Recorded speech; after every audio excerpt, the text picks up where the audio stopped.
start with the session. Sure. Uh, Good evening, everyone. My name is Procheta Mahanta. I'm a clinical psychologist and an assistant professor in Assam Autonomous University, Guwahati, Assam. Firstly, thank you, Mind Empowered, for inviting me for this session. And the kind of work that you all have been doing is really appreciable because, working with the youth, making them aware is something that we really, really need. And especially in the field of mental health, student mental health or youth mental health is something that we all talk about, but most of the time it is one area which has been the most neglected field. The session today will be on handling peer pressure. Now, again, peer pressure is something that we have we have known about. There are a lot of people talking about it, but we are just talking about it. And to be very honest, practically, there has been nothing which can help the students or the youth to cope with how, like, there is no one who is telling us how to cope with. There is no policy in place, if we are talking about at the governmental level, which will put some stress on, or which will put some kind of emphasis on the education institutions, like how the teachers are supposed to handle this thing, how the parents are supposed to handle peer pressure or help their children cope with peer pressure.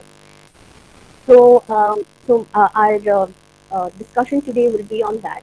And why am I calling it a discussion? Because rather than being a very theoretical, or a speaker is there in place and the person is telling things about peer pressure, it will be better if we can, if it can be an interactive session where if you all have any questions, please put up your questions to me. If you want to give your opinion on this topic, you are most welcome, all the participants. So let's interact and discuss on this topic. So give me a minute. Let me share my screen.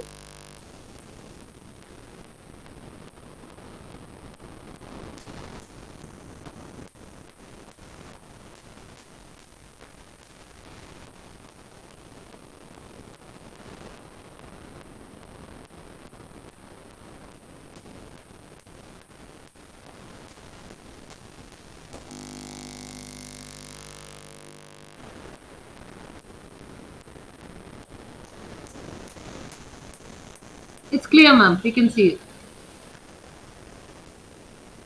Okay, thank you. Just in case if in between I am not audible, kindly let me know. Sure, ma'am. Will do. So again, yes, we will come to the pressure part, but before that, let's look into peer pressure as a different, or a separate unit. So when we talk about peer pressure, there are two words included in it. One is peer, and one is pressure. So again, like I said, peer pressure. We'll talk about it later. First, let's look into the word peer and the peer relationship, and how important peer relationship is for our development. So friendship is something which is very, very significant in our psychosocial development. And to be very honest, it doesn't matter how old we are. If we are a child, if we are adults, or if we are old, we are senior citizens, everybody requires a friend in their life. Now, it depends who that friend is. It can be somebody of our age, it can be somebody who is younger to us, or somebody who is senior to us. It doesn't matter. But yes, friend is important, friendship is important. Uh, so when we are saying, and when we know the fact that friendship is so important, is so influential in our development, where does this particular term of peer pressure comes from, and how is it impacting us? Is it always negative, or it also has some positive impact to it? Again, peer pressure is just a very small part of an umbrella term called peer influence. Again, peer influence being a very broad term, it includes everything. How our friends influence us, influence the way we think, influence the way we feel, influence the way we behave or act. All aspects of our lives. are being influenced by someone who we call the friend or we call friend. So peer influence can be positive and can be negative as well. And the entire peer influence is a part of something major or broader again, which we call as social influence, and which also is a part of social cognition. Now, this is a little, technical in a way. So, in psychology, there is something called social influence and social cognition. What happens there is like the way we think and perceive the world is being influenced by the people around us, by our environment, and friends are definitely a part of that environment, of the social environment. So the way uh, uh, we are interacting with the environment with our friends is how our perception towards the world is also changing. And here it's very important that we talk about social learning or modeling or vicarious learning. Or what is that? Social learning means when I watch somebody, when I observe somebody else's behavior, I learn from that behavior. For example, I like if we talk about domestic violence here. So this child has always seen the father abusing the mother physically, verbally, like from childhood itself. So this is something that the child has seen, and when the child grows up, this is something that the child learns from his father's behavior, that this is how you're supposed to treat a woman. This is how you're supposed to treat your spouse. So what that child will do when he grows up, he will behave in the exact same manner as his father.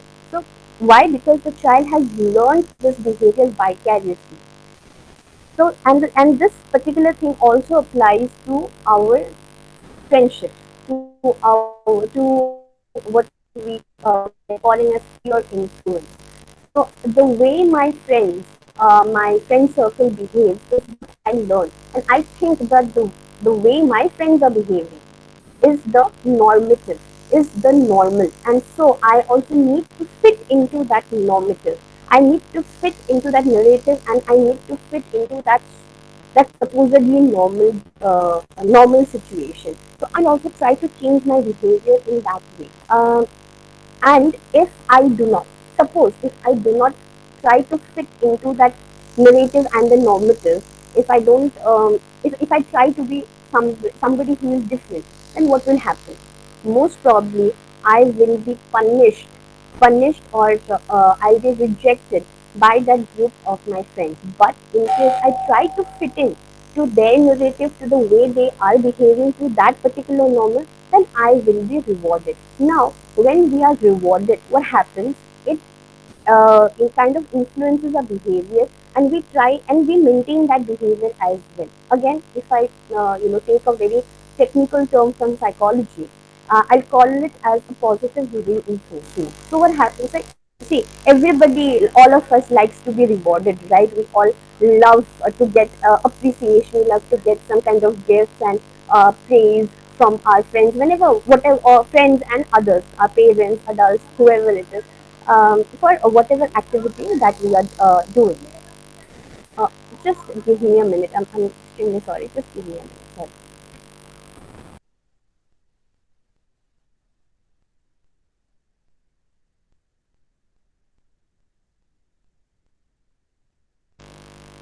Sorry, there was some kind of disturbance around, so I take care of that. Sorry. Yeah. So I was talking about. Hello. Am I audible? Okay. Awesome. Thank you. So I was talking about positive reinforcement. So yeah, all of us love to be appreciated and praised. So what happens if, let's say, I help someone, okay, I help someone on the street, and everyone around me appreciated me for that or praised me for my behavior. So what will I learn from that? That okay, this is something that if I do the next time, I'll get praised for it again. I'll get appreciation for that again. So I try to reenact that same behavior in a different situation as well.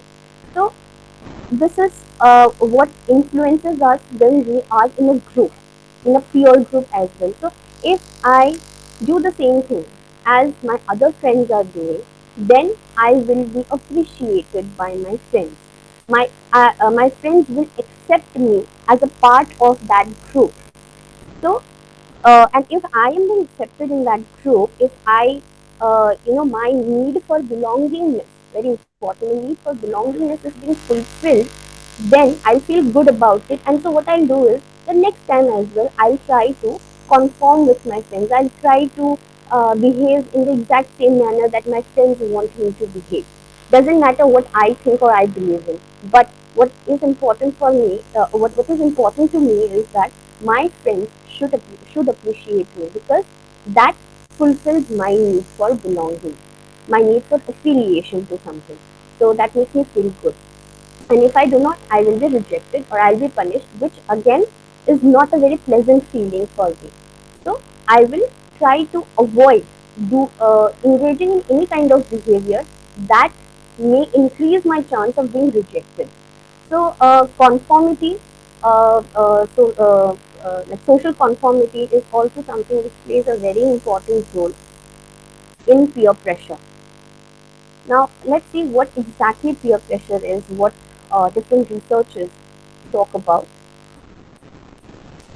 Peer pressure is a stress or a strain you feel from friends and schoolmates to act, behave, think, and look a certain way. So when we are talking about acting in a certain way, behaving in a certain way, even thinking in a certain way, look in a certain way, that means my entire life is based on how others evaluate me, on how my friends are evaluating me. So just imagine the kind of stress that I will be in. When I am behaving in a certain manner, I don't know how my friends will evaluate me or judge me. When I'm thinking in a certain manner, I don't know if this will be acceptable for to my friends. If I am looking or dressing up in a certain way, I don't know if my look, the way I like my appearance, is it acceptable to the group that I belong to? Will they accept me the way with the way that I look? So peer pressure influences every daily functioning of my life. The way I eat, the way I dress up. So again, the way I eat, the way I dress up will have a direct impact on my body image, the way I look. So there are actually many adolescents as well as many youth, mostly adolescents.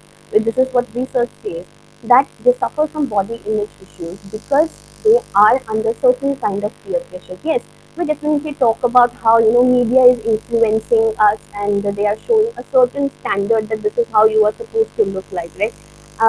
But apart from that media influence, peer pressure is something that many researchers they kind of skip over it. They don't look into that part. That peer pressure is actually one of the factors that is playing an important role in body image issues, eating disorders, anorexia nervosa, bulimia, binging, purging. All these disorders are also they are also being influenced or impacted by peer pressure.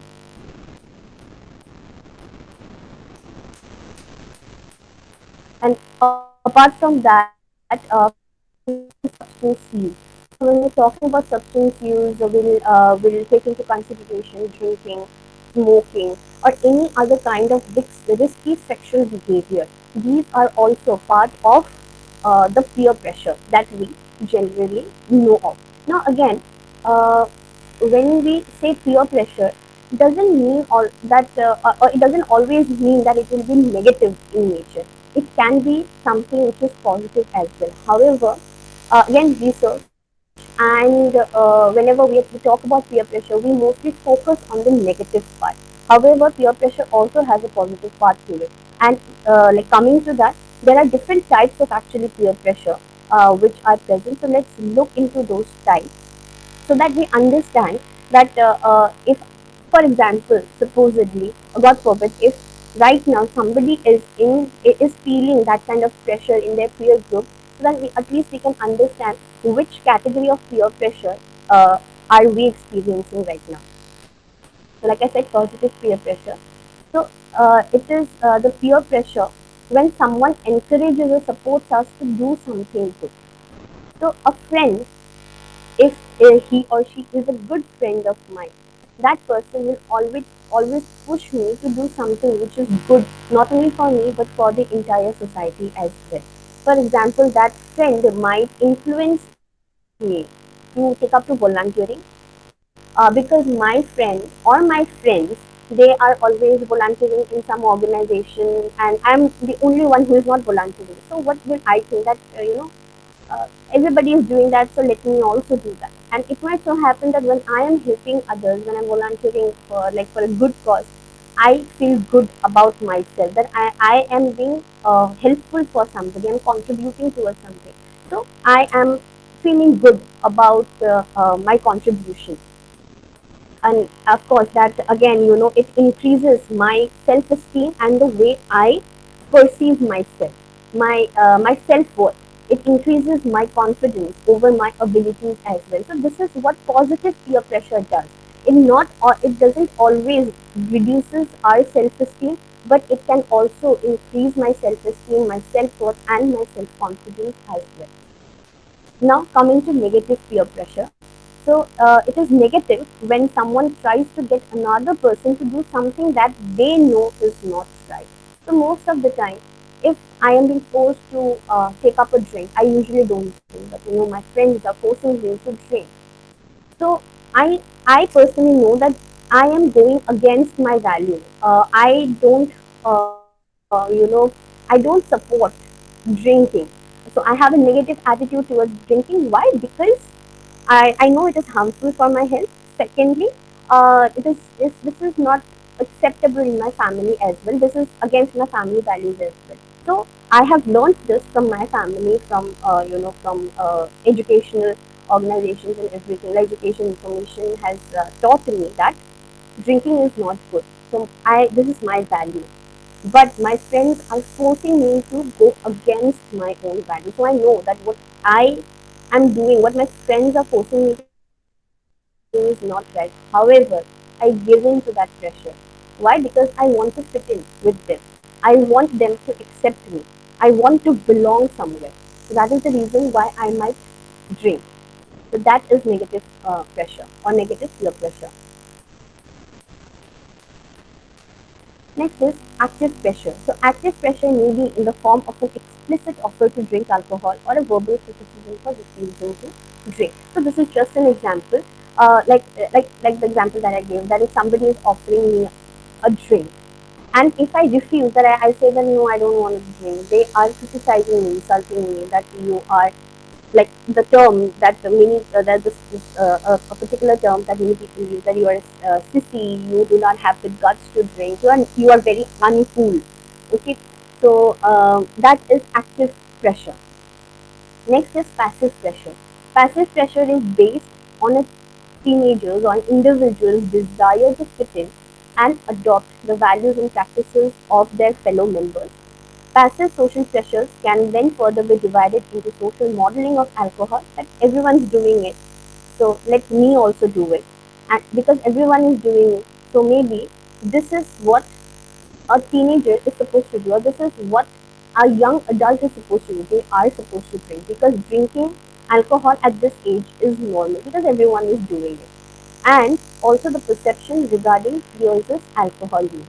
So I am friends with someone. If I'm friends with someone, I'll automatically consider that person to be good. I'll look at the person with rosy glasses, right? That everything that this person does is good. Uh, and if somehow this person is also drinking or smoking, so I believe that this person is good. So if this good person is drinking or smoking, then even if that is against my own belief system, uh, rather than negatively evaluating the person, I think that maybe this is what uh, one is supposed to do, because this person is a good person, I know. So he will not do something which is bad, or she will not do something which is bad. Also, I feel guilty if I'm negatively evaluating my friend. Many individuals actually, they fear to say no because they feel guilty. They feel guilty that this is not what I'm supposed to do to my friends, and if I negatively evaluate them, I'm being disloyal towards them. So these kind of social pressures, uh, like nobody is actually forcing you to drink, or nobody is actually telling you to actively do something which you do not feel is right, but then the people around you are doing the same. Also you feel guilty of negatively evaluating your friends, so you do it on your own because of these entire issues.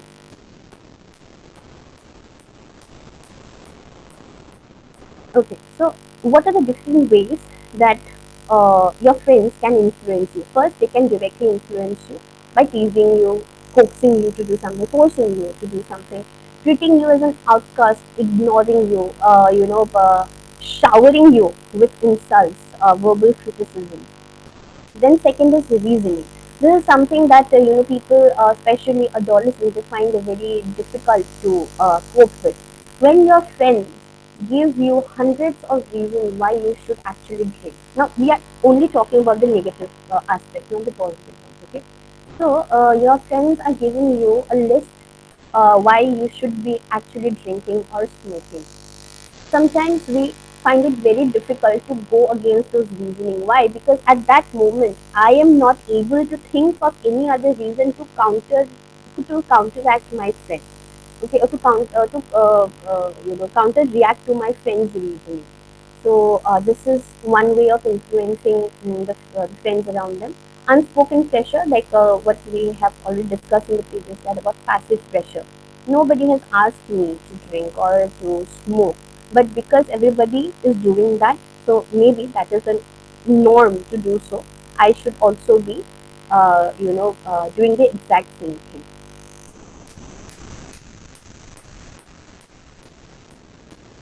So, what are the reasons that one actually surrenders to peer pressure?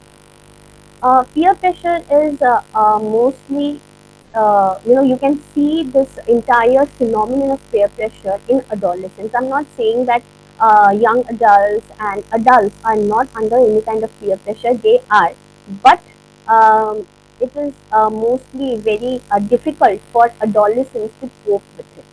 So, what is the reason? First, because it is a period of transition. So I was a child. Now I am transitioning to a phase or to a very turbulent phase called adolescence. Now, why is a turbulent phase for me? Because in this phase, I am trying to find my autonomy. I am trying to free myself from the supervision of my parents. I have always been protected and lived a very sheltered life within my parents' guidance and their wings. But now, because I am moving forward to adulthood, I have certain different kinds of needs. I want that autonomy. I want to explore the world on my own. I don't want my parents to show me the way. I want to do it on my own. I want to be independent. So, and on top of that, I want to find my own identity. Identity crisis is again a very influential thing in this particular period of life, and this is also one of the reasons why many individuals they fall into the trap of negative peer pressure, because I'm trying to create my own identity. Because I'm trying to create my own identity. I'm not sure what my identity should be. So I look up to people around me. Maybe I look up to my parents, I look up to my teachers, I look up to other adults, and most importantly, I look up to my friends. How my other friends, majority are behaving. So if the majority are behaving in this way, then maybe I also, like I have been saying, I also should be behaving in this way. This is what an adolescent is supposed to do. So this should be my identity. So during this particular phase, people they usually tend to fall under a lot of pressure, negative pressure from friends. Secondly, very importantly, the biological factors also play an important role here. Neural networks of the brain. So, when we are adolescent, the different kind of association that different parts of the brain has, they are not yet very strong. So, we do not yet have a very solidified way of controlling our impulses, making firm decisions for ourselves. So we do not know what is right or what is wrong for us. We are still in that exploring phase. Okay, I cannot control my impulses. So not being able to control impulses would be like, for example, I am angry. Because I'm angry, I go and hit a person. Okay, the other alternative would have been to I am trying to calm myself down. I'm trying to reason out with that person, negotiate with that person who I'm arguing with. But what did I do? I just went and hit that person. So I'm acting on my impulses. The immediate instinct that I have to hit that person, I went and hit that person. So that is impulse control. Oh, sorry, a lack of impulse control. So during adolescent phase, we have difficulty in decision making. We are not able to have a proper control over our impulses. So these could be the different reasons why a person under peer pressure may take up to deviant behavior. Again, deviant behavior, anything which is harmful for us and for the society as well. Engaging in theft, burglary, also engaging in bullying behavior. So all these are deviant behavior. So I might also do the same. Uh, and the most important reason why somebody might uh, be influenced, why somebody can be influenced through negative peer pressures because of parenting. Under parenting, different factors come into play. The attachment that the child has with their parents, the kind of parenting that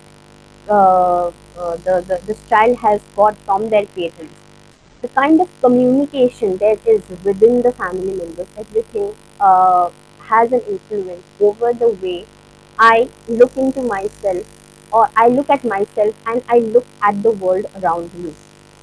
So, many research studies, they have said that children who do not have a very strong attachment with their parents, when the parenting style is either permissive or authoritarian in nature. Now, what is authoritarian parenting style?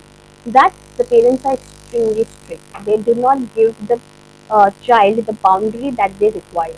Again, the complete opposite of an authoritarian parenting style is permissive parenting style, where there is no supervision at all. Like the parents, they do not look after the child properly. They, whatever the child feels like doing, like the child is allowed to do so. So there is no monitoring, no supervision. So it has been seen that when there is no monitoring and no supervision in a child's life, that child might take up the deviant behavior under peer pressure. Most of the time, this is what many researchers have seen. Then communication pattern in the family. When the child or the adolescent's voice is not being heard in the family decision making, when their opinion is not taken up, or considered when decisions are being made in the family, when the involvement within the family members is very enmeshed in nature. Enmeshed, for example, what I have seen in the student community today, there are few such cases that I have seen in my own career, that now, see, the online examinations are going on, right? So we have a software through which we are working, and for that software, the students are giving exams to that particular website, and so they need a login ID and a password for that. And there are many students who sometimes they forget about the password or their username, and they are calling the teachers, "So can you please help us out with that?"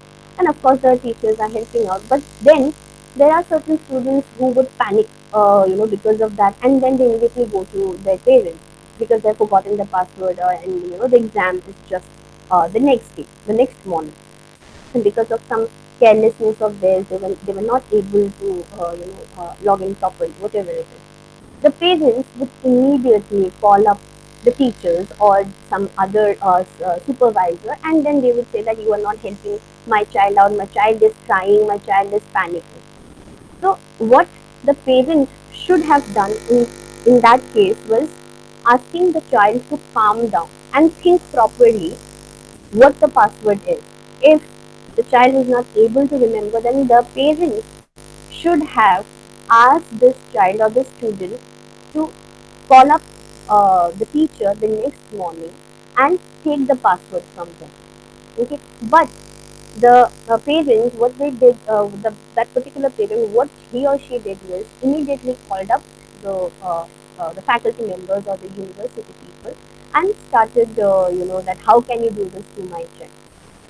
So what this parent here is doing is being over involved in the child's life rather than helping the child take a decision for himself or herself. The parent was trying to take the decision for him, and this is something that doesn't let uh, an individual grow. Although that student is somewhere around 20-21 years, she is an adult, right? Legally, that person is an adult, but still the parents are making decisions for them. So they are being over involved in that person's life. In such cases, such children do not develop something that we call resilience. So, when they do not develop a resilience, they will not be able to cope up with any kind of stressors around them, and peer pressure being one of those stressors.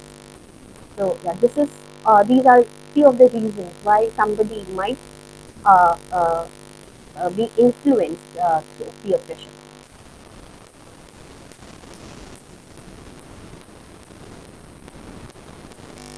Now, what do research say about peer pressure? Like, who are these individuals who are being influenced by peer pressure, and who are these individuals who are not getting influenced by peer pressure? If they are not being influenced by peer pressure, what are the reasons behind that? Individuals who have high self esteem, they have goals, they have a positive outlook for the future, they have good communication and social skills, they're able to interact with people from many different backgrounds, and they also have very strong connections to their family and community members. So these individuals, it is likely and most probably they will not fall under the negative effects of peer pressure because they have a positive self worth. They have a very positive attachment to their parents. So what happens if they have a positive attachment to their parents?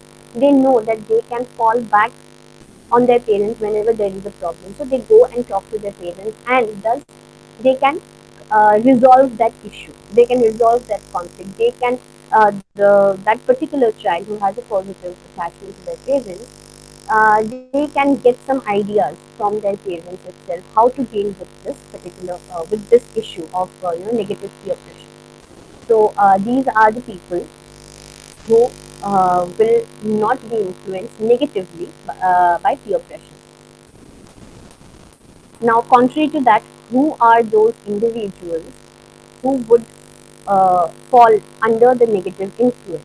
Those who have low self-esteem.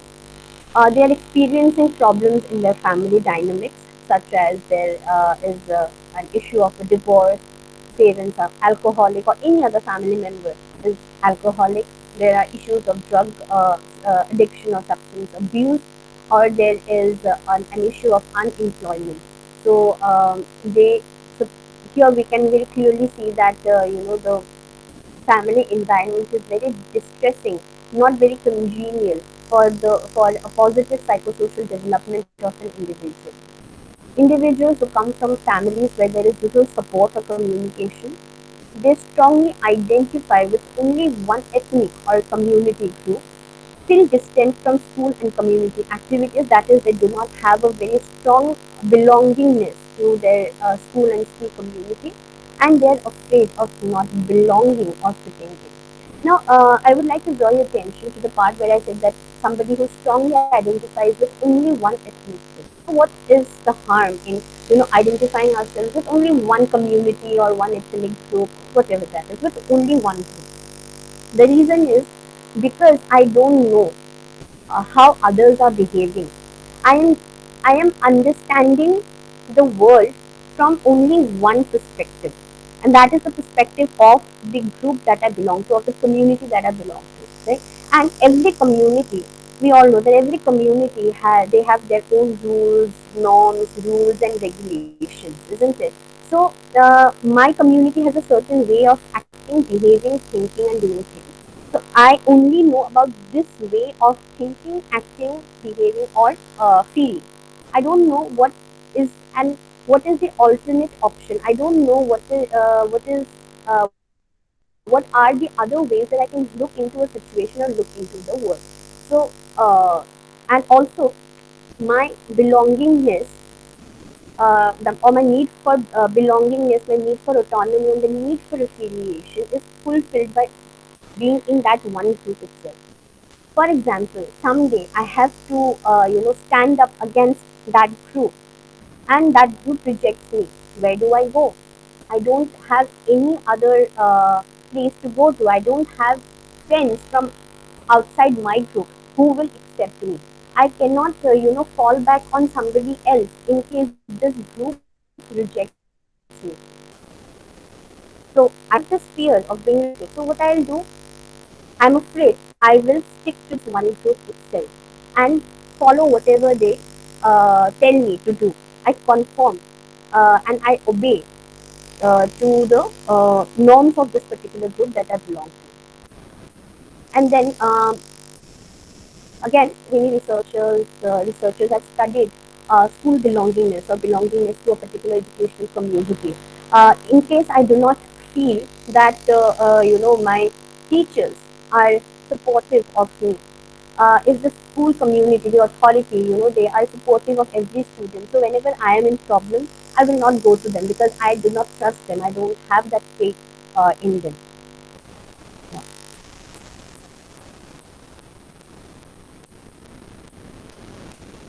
Now coming to coping. How do I manage this stress?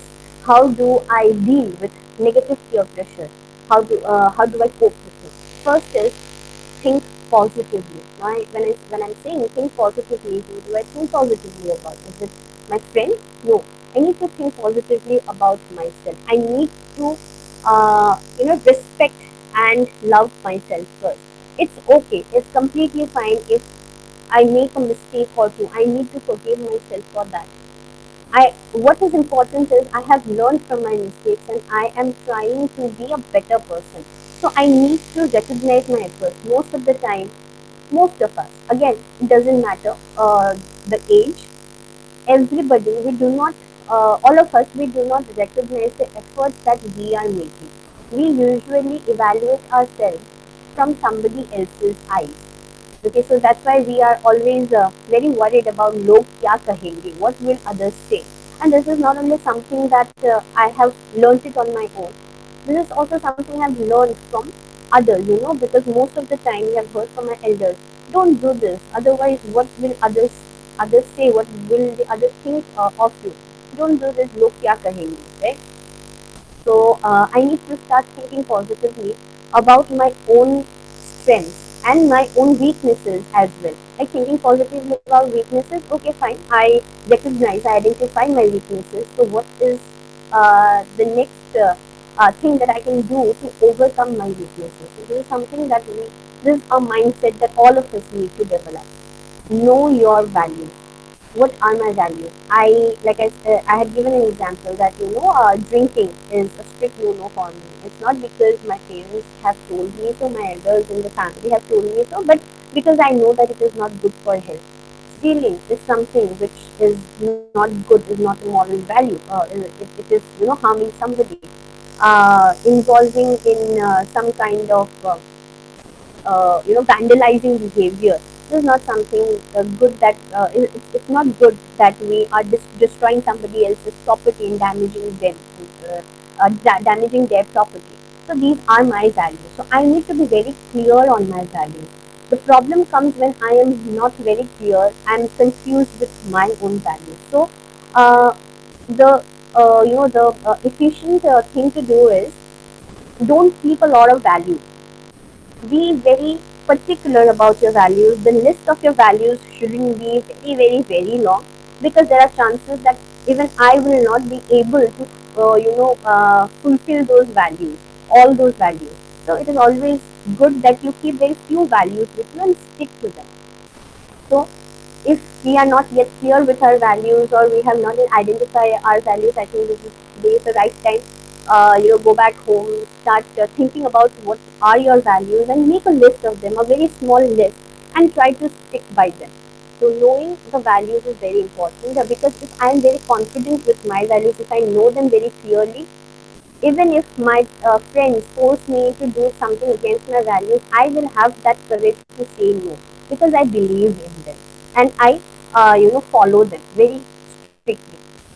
Practice saying no. So assertiveness is very, very, very important.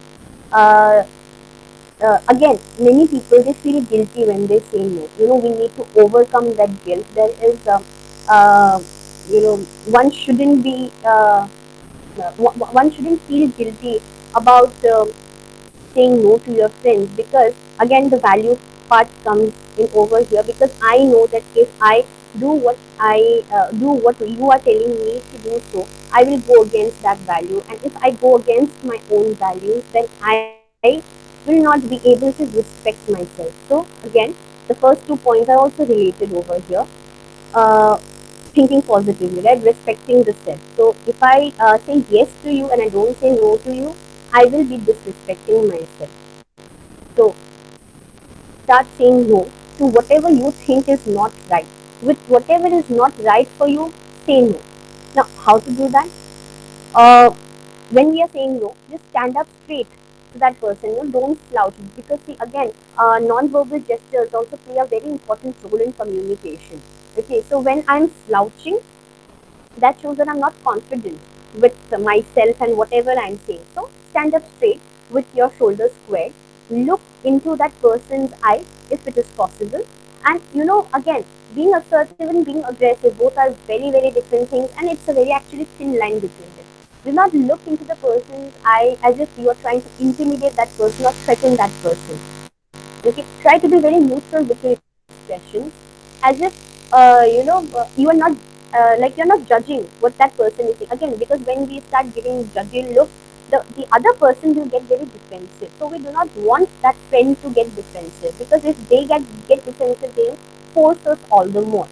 So just have a neutral expression. Look right into that person's eyes without being very intimidating, and show the person pressuring you that you are confident with saying no, that you do not want to do it. Okay, so if we can keep that stance, then the person after some time will automatically leave you alone. They will not try to force you.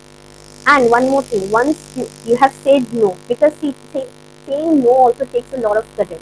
Okay, so if at any point of time, if you're saying no to somebody, then kudos to you. You have done a great job, because it is not easy saying no to someone. So when you say no to that person, and you still think that in your at the back of your mind, you know that there are chances that I might be forced again.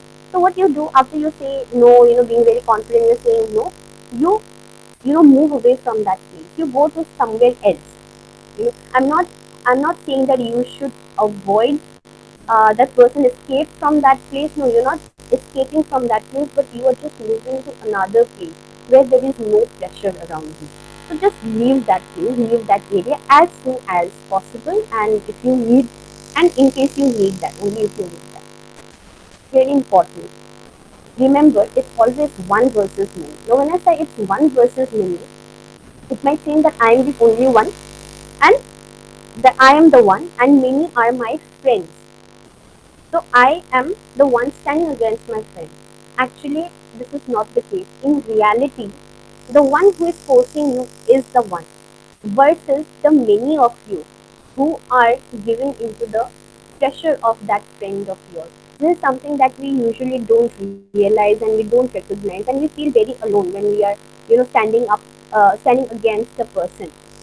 And many times, standing alone again takes a lot of courage. Not everybody can stand against a person alone.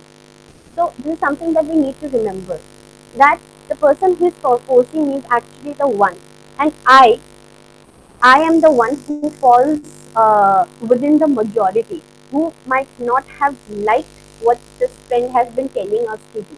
So if I say no, then will automatically kind like maybe directly on or indirectly get support from the other friends around me who also had wanted to say no to this person, to this friend of yours. So remember this, it's always one versus many, where I am the many and the other person is the one.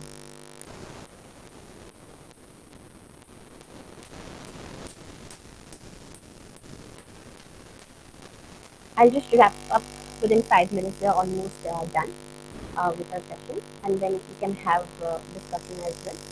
Talk to someone.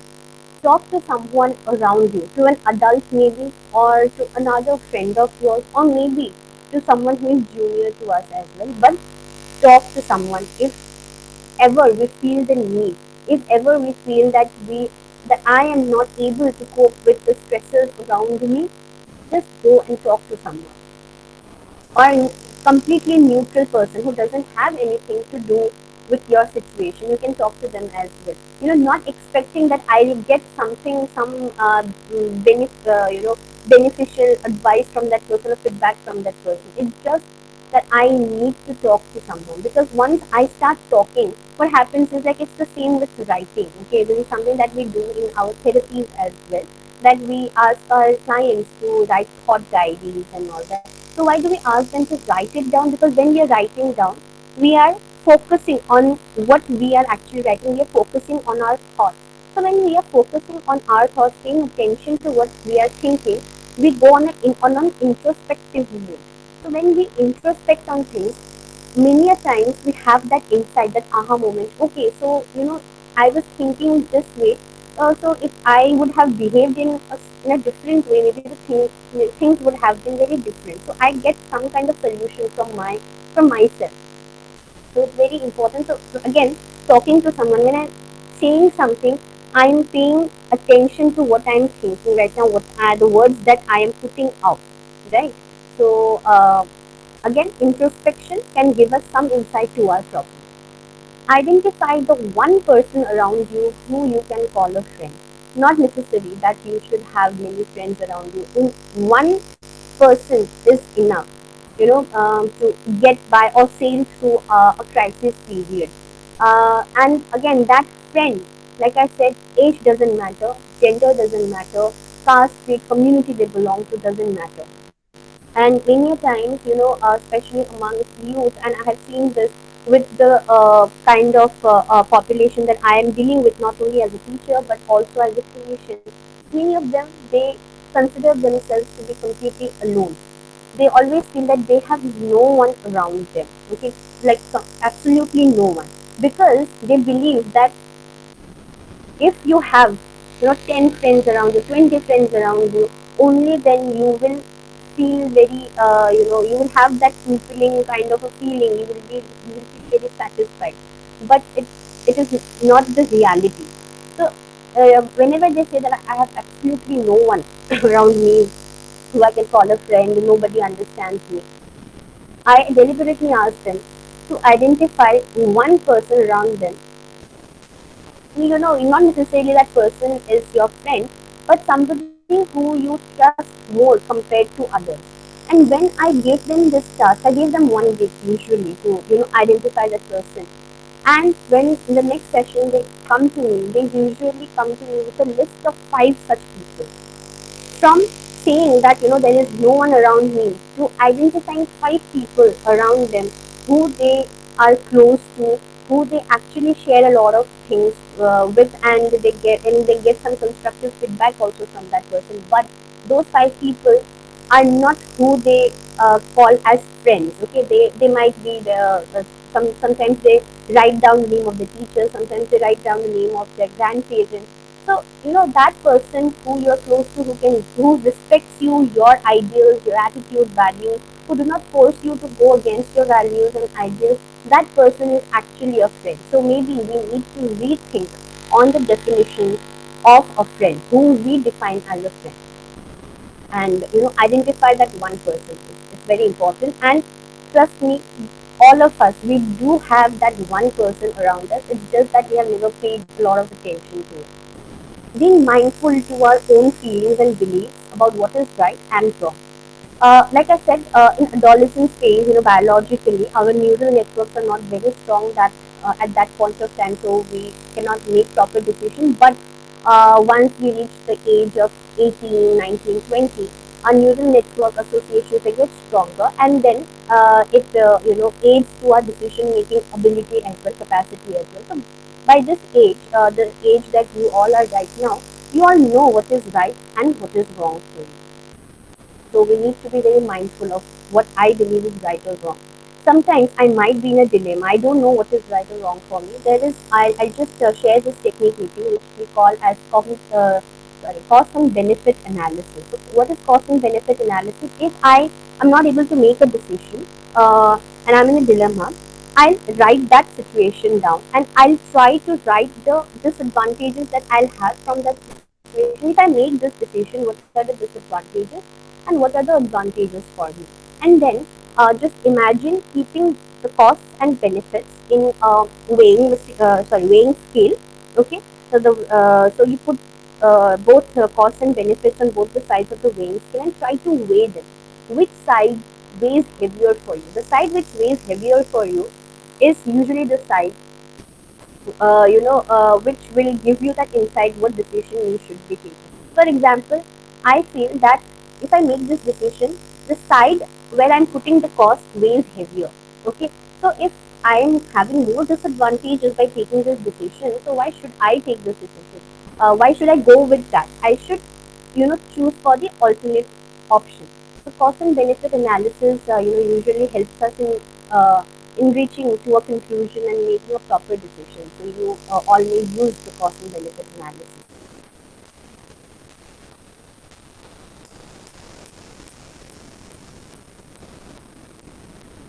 Now, when I am thinking of saying no to a person, or if I have to stand against uh, the influence of my peers, what am I supposed to do? Again, like we have already mentioned that, look at that person. Take a breath first.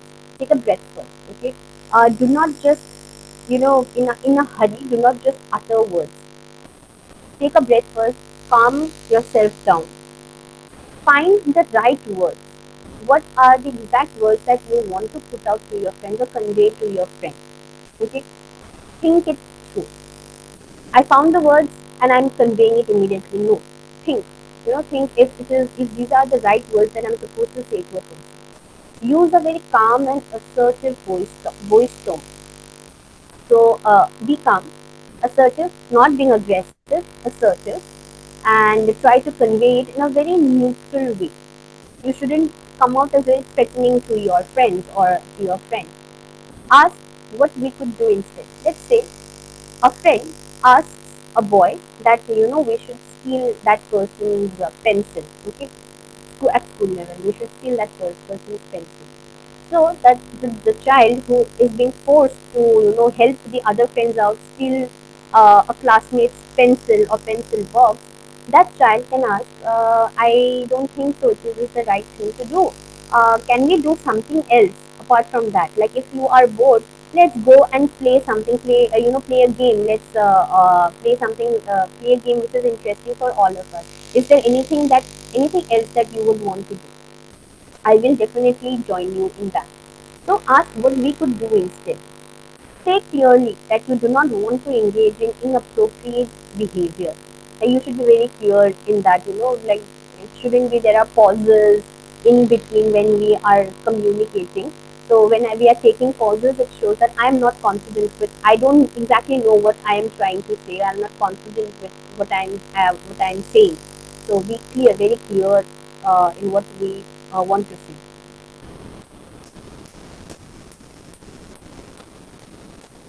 Request more time to think about your peers' demand. If you are finding difficulty in saying no to the person immediately, tell that person, can you give me some time to think about it? Because I would need some time. Because see, this is something that I don't like doing. So I don't like drinking. Can you please give me some time to think and decide if I should go drinking with you people or not tonight? And come up with an exit plan. Immediately exit from that place. Okay, because when you take when you're exiting from that place, you're actually taking a breather. You're having more time to come up with some rational, how do I say this? Some rational reasons why you shouldn't or why you don't want to go drinking with them. So you can come up with more such reasons and more such reasoning, which you can give to your friends. So exit from that place. Be confident when saying no. Avoid situations where bad choices are more common. Identify the core values and beliefs that we have. Define the future goals and simply walk away if you are feeling uncomfortable. If you are not so comfortable with what your friends are doing, with what they are asking you to do, so just walk away from that place. It's fine. Just be very respectful towards them as well and walk away from that place. So when you walk away from that place, of course, your friends will understand that you're not comfortable, and also you will have some time to again think about how can you persuade them, your friends, to not force you for such a thing in the future. So and it's completely fine. You are just giving yourself some time and space, and this is something that all of us need. We need to respect our own time, and we need to give ourselves some space as well. So I come to the end of my presentation. Thank you. Thank you for patiently listening to me. Thank you, ma'am. Thank you so much. That was a very informative session. Thank you. I think, are there any queries, Srila, in the form? No, right? Okay. It was a very straightforward. Your presentation, I think, must have answered all their queries, whatever they had. There were a few more. I think some of them dropped off during the call, but yeah. So I think at least we got to know now what are the reasons which cause peer pressure, so we can try and as teachers or parents or even they can tell so they can realize if the students themselves can realize or recognize why they feel the peer pressure and somebody else doesn't feel so. So I think that's wonderful that you were able to convey to us. So thank you, ma'am. Thank you so much for your time. Thank you. Thank you for inviting me. Thank you so much. Thank you. Thank you. Take care. If there are any kind of queries, you can just maybe mail it to me or send it Sure, to sure, sure, WhatsApp. sure, I sure. would be happy I'll to do that. answer. Yes. Sure. We'll send you Thank the you. feedback. Thank you. Thank you. Thank you so much. Thank you. Thank Thank you. you. Thank you. Bye. Bye, guys.